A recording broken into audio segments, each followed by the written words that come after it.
சூப்பரான ஒரு recipe, secret recipe.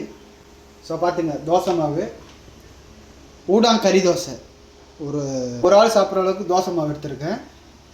தேன் ஒரு 2 ட்ராப்ஸு, மீன் கறித்தூள் ஒரு 1/4 டேபிள் ஸ்பூன், ஒரு முட்டை, இது வந்து லைட் சோயா சாஸ் ஒரு 2 ட்ராப்ஸு, பட்ரு 1 டேபிள் ஸ்பூன், ஒரு பாதி பூண்டு, மல்லித்தலை ஒரு ஸ்ப்ரிங்கு நல்லா கட் பண்ணியிருக்கேன், ஊடா 2 தோல் சீவி நல்லா பொடி பொடியாக கட் பண்ணியிருக்கேன், ஒரு முட்டை.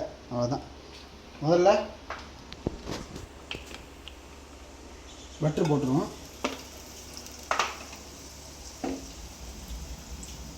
செம்மையாக இருக்கும். குழந்தைங்க பெரியவங்க எல்லாம் சாப்பிட்டோம்னா.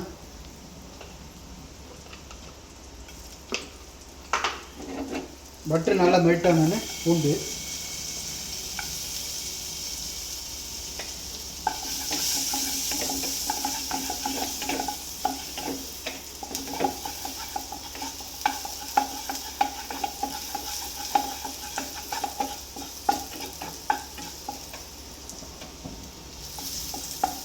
பூண்டு நல்லா கோல்டன் ப்ரௌன் ஆகணும்.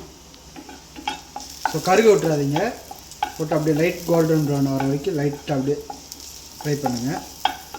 ஸோ லைட் கோல்டன் ப்ரௌன் ஆனோன்னா இதோட ஊடம் போட்டு,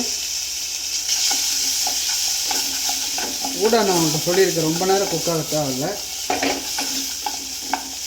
சும்மா லைட் ஒரு ஃப்ரை பண்ணுங்க போதும்.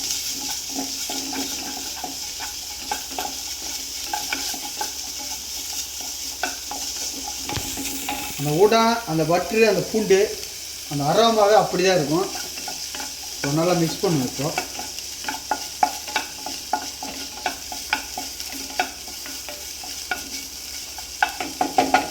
இப்போ லைட் சோயா சாஸ் சொன்னால அது வந்து லைட்டாக ஊற்றுங்க, ரொம்ப ஊற்றிடாதீங்க. அவ்வளோதான். ஏன்னா ஊடானில் வந்து உப்பு பிடிக்கிறதுக்காக தான் நம்ம அதை போட்டுருக்கோம். ஸோ ஓகே, இப்போ ஸ்லோ ஃபயர் பண்ணிடுங்க. பண்ணி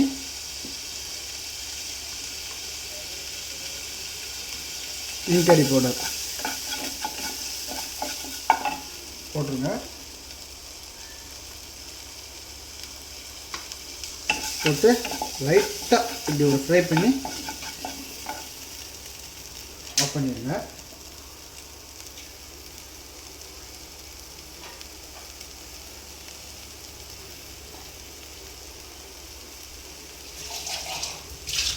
ஒரு தோசை பண்ணி எடுத்து பற்ற வைப்போம். ஸோ ஹீட் ஆகிட்டு பேனு. ஸோ இந்த கேப்பில் பாருங்கள், ஒரு முட்டை இருக்குல்ல, முட்டையை உடைச்சி ஒரு பாத்திரத்தில் ஊற்றுங்க. தேன் சொன்னல, அவ்வளோதான், கொஞ்சம் ஊற்றிடுங்க. இதோட மல்லித்தலை, ஊடம் ஃப்ரை பண்ணோம்ல, தூக்கி உள்ள போட்டு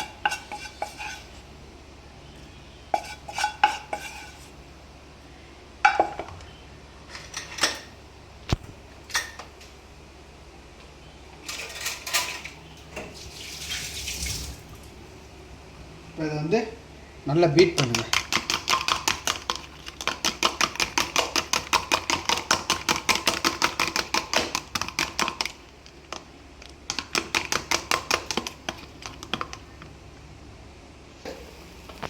தோசை மாவு ஊற்றிடுவோம்.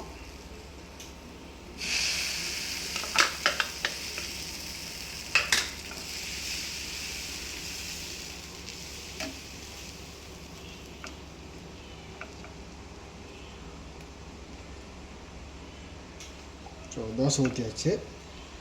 தோசை ஊற்றினோன்னே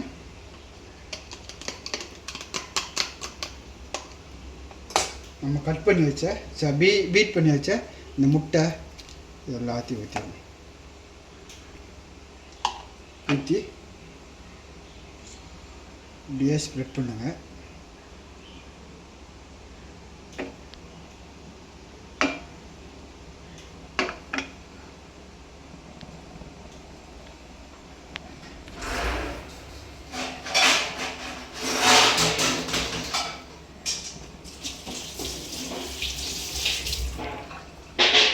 இப்படியே ஒரு நிமிஷம் மூடி இருக்கும். நான் ஸ்லோ ஃபயரில் தான் வச்சுருக்கேன்.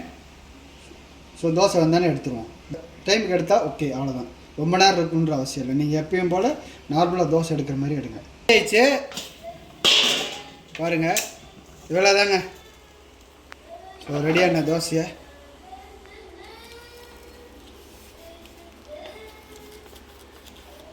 எடுத்துருவோம். தோசை ரெடி ஆயிடுச்சு, எடுத்தாச்சு. ஸோ செம்மையான ரெசிபி பாருங்கள், செம்மையாக இருக்கும். மறக்காமல் ட்ரை பண்ணுங்கள், எல்லாத்துக்கும் ரொம்ப பிடிக்கும்.